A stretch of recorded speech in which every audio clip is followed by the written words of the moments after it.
You have a 6,600 target on the S&P 500 by year end next year. Mainly because we underestimated how strong the economy might be. U.S. growth is going to be better than the rest of the globe relative to the rest of the globe. I think U.S. is going to be attracting plenty of investment in a better economy and a better growth economy where interest rates are higher than possibly where they are right now, but higher for a good reason because there's more economic activity.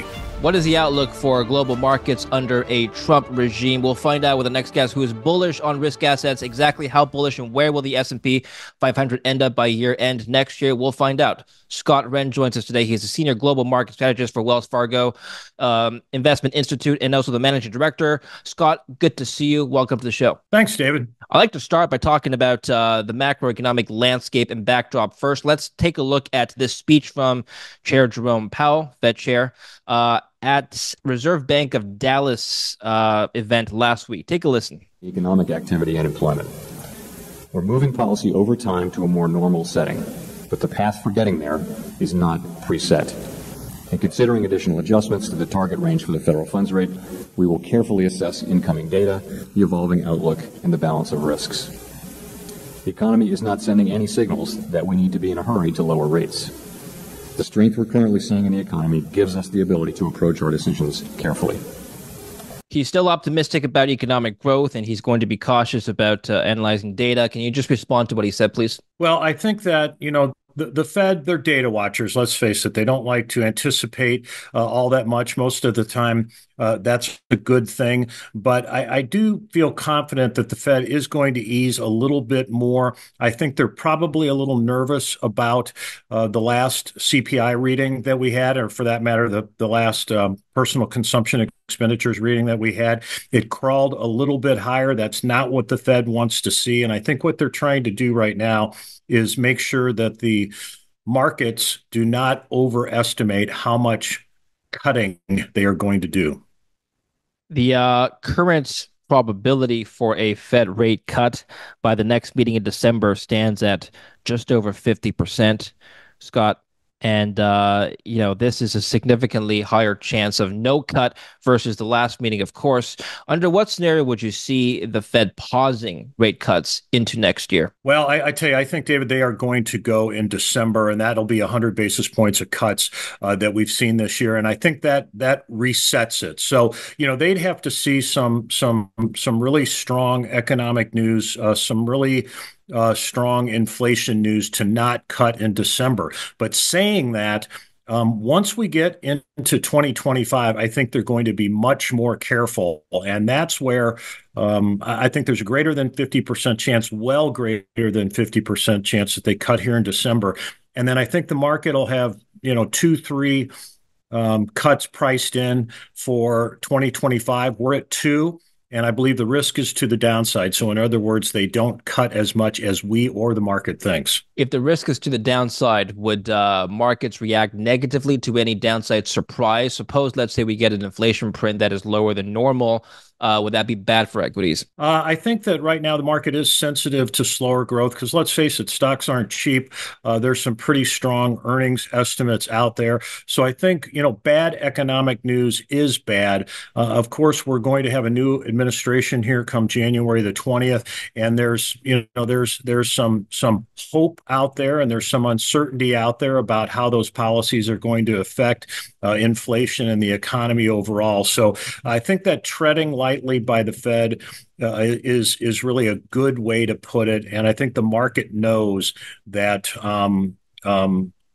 rates are likely to go lower, but probably not that much lower. Well, speaking of markets, so you have a 6,600 target on the S&P 500 by year end next year. That equates to a roughly 15-20% increase from current levels. Tell us a bit more. Strong increase. Well, I tell you, I think for us, and David, this is, this year's been tricky for us because we underestimated how strong earnings would be, mainly because we underestimated how strong the economy might be. So inflation I think it's probably bottomed for now. That's not to say a couple of years from now it might not be closer to 2%. But I think that the global economy is likely to pick up a little bit in the second half of next year. So that would be whether it's the Eurozone, Japan, hopefully China. When you consider that about 35 or 40% of revenues for the S&P 500 come from outside the country, we need some help from these other countries to basically make these earnings numbers that we're looking at. But we're confident we'll see a little bit of improvement there. We'll see maybe 2.5% GDP out of the U.S. next year. So I think in that kind of a situation, when you think that inflation, it might not be exactly where the Fed would like to see it, but it's not going to be all that high. I think there's going to be a good reason to be overweight equities and look for good returns next year. Okay. And Wells Fargo's economics division is projecting steady growth into next year, less vulnerable financial position for households, strong employment report. We have not made any material changes to our inflation projections. And so all of this, how does this factor in or impact earnings for the S&P 500 into 2025? I think companies are going to still be focused on margins. That's one reason they're certainly concerned about some tariffs, at least in the intermediate term. But efficiency, margins, just being better at what they do and cutting costs, I think that's still going to be a consideration here. And while the unemployment rate is going to stay pretty favorable, if you look at history, it's probably going to drift a little bit higher. And really most of that is these companies are just trying to be lean and mean and be ready for a slightly slower economy, at least in the first part of this next year. So let's talk about tariffs. Do you expect tariffs to have a material impact on margins, especially in the manufacturing sector? Either companies raise prices to combat any potential changes in their input costs, or they'll have to face shrinking margins. What's the most likely outcome? I think they're going to take some margin hits. We've seen margins at very, very high levels, really for most of the last few years. So I think that these companies are going to be very hesitant to raise prices. If you listen to some of these conference calls, whether it's just in the earnings season that we're just mostly through, or the earnings seasons earlier in the year, they really want to protect margins. They are finding that their customers are not really willing to pay higher prices. So I think it's going to be narrower margins, but really they'll still be either in line with historical margins, maybe not a little bit better than that, but I think the margin situation will still be acceptable. Well, that begs the question as to which sectors are more resistant or immune to tariffs or a trade war. Are any sectors out there that fit that bill? Well, I do think that if you look at financial sector, which we like, that's pretty good. I would say that technology is a little tricky because some tariffs and some maybe chip restrictions is going to affect some technology companies, but utilities are really not anything that's going to be affected by tariffs. Materials.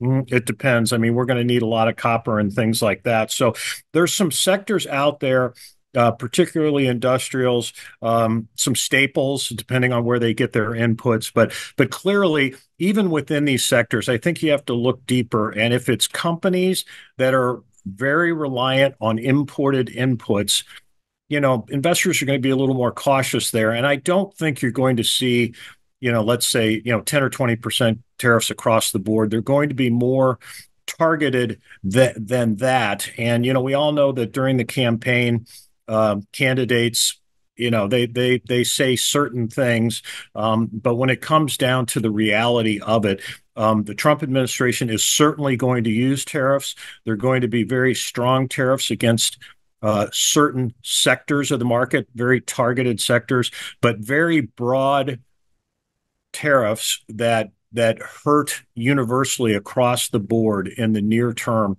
I think are unlikely.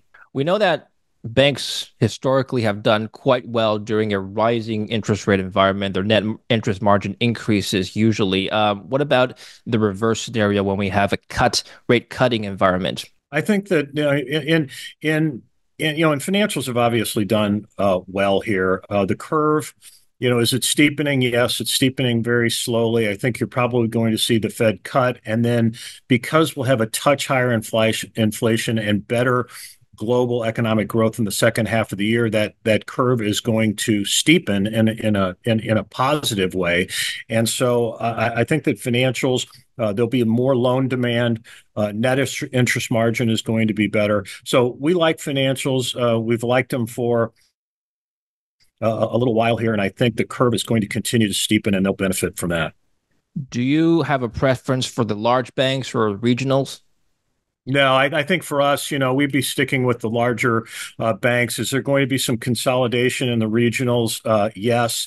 But regionals and smaller banks than that, I think, they still have some commercial loan issues that aren't going to go away anytime soon. And I think we would likely stick with the larger cap banks. And just to kind of broaden that out, we'd much prefer the S&P 500 large cap domestic stocks over Russell 2000 small cap type equities. They just might have much better balance sheets, much better cash flows, lots of products, easy access to credit, all the things that a typical Russell 2000 small cap company does not have. So will at some point down the road, next year maybe be a time to overweight small cap stocks? It might be, but we don't think it's now. What's the sentiment of CEOs that you've looked at or surveyed? Are they going to be in a cycle of saving money, or is CapEx going to be on the rise next year, you think? Well, I think companies are, CapEx has been okay. Clearly in some technology sectors, it's been really good. But I think CEOs have to have some confidence that the CapEx that they spend is going to have a good return. And so I think you're going to see confidence increase as we move through the year, not only at large cap companies, but also at smaller cap companies as well. So I think businesses are going to spend, they're going to spend on technology, things that increase efficiency. Those are all going to be important. Is there a particular interest rate level at which you expect spending to increase? Well, for me, when you look back at the yield, let's say on the 10-year Treasury, and you look back, to 1960 or so, that average yield was 5.8%. So we're far, far below that. So I would argue a 4.5%, 5% 10-year yield is not anything that's going to destroy the economy. Now, of course, we've gotten used to lower rates over, a pretty good stretchy time here, but a 2.5% or 3% 10-year yield is not normal. And I think that, in my opinion, on the Fed funds neutral rate, I think it's somewhere in the 375 to 4 range. Now, some people might think it's, 275, but for me, I think as we look ahead, I think Fed funds down at 375 or 4. I think that's a pretty neutral rate, and if we're slightly above that, I just don't think that's going to destroy the economy. Okay. So what if, just hypothetically, what if the Fed goes below that neutral rate? Will we have an inflation rate picking up? I think for the Fed to go below that, there'd have to be some kind of trouble. There would have to be either a recession or certainly a lot bigger slowdown than what we're expecting. If we see the first, second quarter, maybe third quarter next year, 1.5% to 2%, something like that GDP. Does that call for the Fed to bring rates down below what I would consider the neutral rate? I really don't think that it does. But to bring it down noticeably below that, I think there would have to be bad things happening out there. The question is, of course, I don't think monetary policy myself is as effective as it used to be, largely because of the level of debt out there. So, central banks, they can lower rates, but that doesn't mean people are necessarily going to go out there and borrow and spend and drive the economy and inflation higher. I mean, I think we're going to see some positive things from lower rates next year, but as you said, to get down to that low rate, there'd have to be some bad things happening in the economy. Does the steepening of the yield curve, 10-year minus 2-year, worry you at all? I mean, the usually we don't get the 10-year rising this much after Fed cuts, but it happened this time. Does that Well, signal anything to you? I think that the Fed's lowering rates. That's good, and I think the bond market is in the process of normalizing. That's one reason why the 10-year yield is rising. Plus, I think that at some point, not tomorrow or not next week, the economy here and abroad is going to improve. So if that's the case, it makes sense to me that the curve steepens. And I think that the curve steepening in that way, in other words, anticipation of better growth, maybe a little bit higher inflation, and then on the front end, the Fed lowering rates. I think that's a good setup. Well, let's talk about Trump and his regulations or changes to regulations. Take a look at what Jamie Dimon of JP Morgan had to say about this. Because they have the Senate, the House, and the presidency, they have far more ability to do things like that. I think last time around, President Trump started by saying for every new regulation, 1 in, 2 out. And I think later on he said 1 in, 5 out. I think they're going to do some of that again. I think it will, the banking industry, whether you voted for Trump or Joe Biden, a lot of bankers, they're like dancing in the street because, they've had successive years and years of regulations, a lot of which stymied credit, and so and you could have kept the banks equally safe, but had them do more credit. And so, to just give an example, the average bank in America, I think the number used to have $100 of deposits and $100 of loans, and now it's $100 of deposits and $65 of loans. And if that's what you want, if for some reason the regulators think they're geniuses and that's the best way to run the banking system, so be it. But I think they did a lot of things that ended in that answer, but they didn't know that was going to be the outcome. So, and I think you could talk to any industry, and they'll give you examples of regulation that could be reduced and make it easier for them to do business while keeping the country safe, while keeping the air clean, while making sure the EPA does its job, et cetera. So I applaud them. They should be looking at those things. All right. Any changes to the financial sector or regulations overall that you're looking forward to in the next administration? I think if you in that clip, Jamie Dimon mentioned that in the first Trump presidency that there were a lot of regulations that went away. This time, I think the President Trump is far more organized and has the right people. And I think if you thought regulation went away quickly the last time around, this time around, we're really going to see some regulation cutting. And I would agree that a lot of times government regulation is put in place without a lot of thought about what the consequences are going to be down the road. And so I'm really optimistic that this regulation is going to cut costs.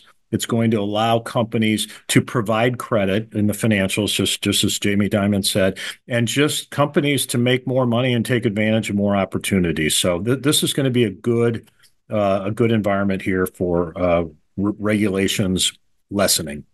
Tax cuts. So Trump wants to reinstate his 2017 tax policies, perhaps do a bit more. What's that going to do for equities? Well, I think that the first thing they're going to do is make sure that they extend the ones that would be expiring, and I think that's a positive for equities. I'm not so sure we're going to see a 15% corporate rate. That's a little low, I think, relative to what Congress would be willing to pass. But overall, an easing of tax rates would be good. But I think, David, that in order to do that and to get Congress to go along with it, you do have to have some success with cutting some expenses. I mean, I don't think you can cut taxes and then just not think of, what's going to happen on the spending side. You have to have some spending restraint to really make further progress on that, I believe. Okay, so no immediate impact on valuations come January because of these tax policies. It should take some time. No, I think the market is going to fully expect, and I think the market expects now that these tax cuts that are in place, that were put in place in 2017, that they are going to be extended. So I think that's priced into the market, and it's a wait and see situation on anything beyond that. I like to draw your attention to the US dollar. So this is the DXY, huge spike up basically the week of the election. Actually, it's been going up since September. I guess the markets were kind of anticipating a Trump win. But if you just take a look at what happened the last time Trump was in office, from January 2017 all the way to when he left in uh, in November or January 2021. Anyway, the dollar didn't do very well relative to other currencies. The bullish outlook for the DXY, is it justified this time? I think it is a good reason to be bullish on the dollar. And U.S. growth is going to be better than the rest of the globe relative to the rest of the globe. We just talked about the regulatory environment. That's good. I think U.S. is going to be attracting plenty of investment in a better economy and a better growth economy where interest rates are higher than possibly where they are right now, but higher for a good reason because there's more economic activity. Any sectors or asset classes that you would either avoid or don't like in this kind of environment? Well, I tell you, I think right now we've had a little bit of saying in the investment strategy committee where it's like anything but defensive. So, yeah, utilities, staples. We're not all that fond of healthcare. These really traditionally defensive sectors. What we're trying to do, and we'll certainly do more of it if we see a decent pullback in the market, is we want to step more into cyclical sectors that are sensitive to the economy here at home and the economy abroad. So anything but defensives. I do. Utilities is an interesting one. I do want to point out that in the last Trump presidency, utilities did really, really well until we had COVID. Anything could be different this time. Yeah, I do. I just think that there's with all these data centers and AI and all that, utilities are going to benefit to some extent, but utilities right now and in the intermediate term, their earnings are not going to be as sensitive, which they never are, to a recovery in the economy. So I think you're going to have to ask yourself, which of these sectors, which companies are going to benefit in terms of earnings growth from a better economy? And I don't think utilities would be one of those sectors that would attract you then. Understood. So generally speaking, could we say that you're betting on the return of consumer spending on the discretionary sectors? Well, I think you're going to see some reasonable consumer spending, although I think wages are going to continue to be good. Consumers are still going to be out there spending money. Businesses are going to be out there spending money on CAPEX. And so, I think the consumer is not going to go away. Are they going to be spending money like they have here in recent years? Probably not, but enough to carry the economy forward. Do you have any thoughts on what are perceived as risk off safe haven assets like gold, for example? Precious metals did very well this year on the back of even rising U.S. equities. But if you were to assume that risk on sentiment is going to persist for 4 years, I don't see any reason to buy gold. But I'll let you comment on that. Yeah, we've liked gold, but it's pretty close to where we think it's going to be over the course of the 12 months, maybe a little bit more upside from here. But I think you're going to see as time goes on, as the next 6 months roll by and we get into the second half of next year, I think you're going to see commodities maybe in general improve because I think there's going to be a lot more demand for copper and aluminum and all sorts of things like that once the global economy picks up a little bit. So I think that's the situation. We just want to stick with and try to get better positioned in whether it's asset classes, individual stocks, commodities that are sensitive to the recovery Okay. that we anticipate. Final question. What data would you need to look at to change your outlook? In other words, flip 180. Well, I think for me, one of the best employment gauges out there, I think, and you get it every week, is initial jobless claims. And initial jobless claims have been, very good, very low historically. I mean, I can remember a lot of good economic times when initial jobless claims were 300, 310, something like that. I mean, we're way, way below that right now. But I think right now, for me, if you start to see initial jobless claims start to climb up to 280, above that, I think that's a signal that, there's an issue out there and that the economy is not going to progress as we believe it will next year. Very good. Thanks very much, Scott, for your time and for your analysis. Where can we learn more from you? All right, David, I appreciate that. And we, of course, are here at Wells Fargo Investment Institute. And you can go to that website, wellsfargoinvestmentinstitute.com. And we have a lot of things out there that may be of interest. Right. We'll put the link down below. So make sure to follow the Wells Fargo Investment Institute. Thank you very much for your time today, Scott. We'll speak again soon. Take care. All right. Thank you, David. You do the same. Thank you for watching. Don't forget to like and subscribe.